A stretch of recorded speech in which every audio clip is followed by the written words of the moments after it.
Well, after heated exchanges and protests at Queen's Park, Ontario Premier Doug Ford invoked the notwithstanding clause in a bid to slash the size of Toronto's City Council. Official opposition members refuse to come to order. I will start warning.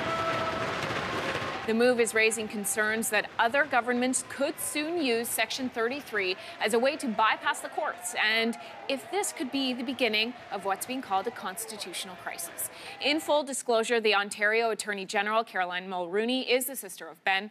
Joining me with more this morning is founder of Queen's Park Today, Alison Smith. Thank you so much for coming in. Hi, Kelsey. Let's get right to it. Why does the notwithstanding clause even exist in the first place? So it exists because in 1982, when the Charter of Rights and Freedoms was put into place and added to our Constitution, the government of the time had to negotiate with the provinces.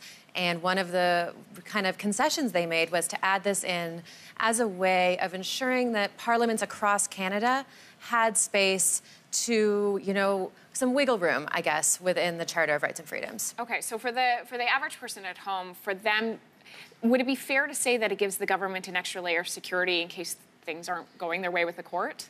I guess, yeah. So it gives them a space to wiggle around the courts if they need to, depending on the situation. They can't change everything within the Charter of Rights and Freedoms, but there's some spaces where they can override a judge if the judge is getting in the way of their mandate. Okay, so while this is making headlines now, this isn't the first time Section 33 has been invoked. It is difficult to get an exact number, but we know it's been used more than 15 times.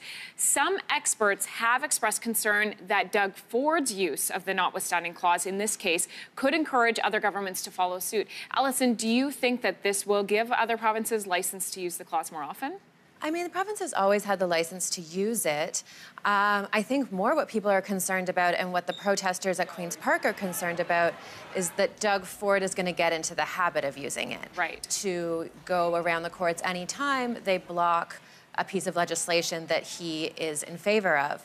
And when this was added to the Charter of Rights and Freedoms and what the clause is there for, I don't think it really took into account that there would be a premier or a leader of a government that was willing to use it whenever they want. Or use it for something that maybe what lots of people argue, changing the size of Toronto City Council isn't necessarily, worth a constitutional crisis over. Okay, so it's the use of it.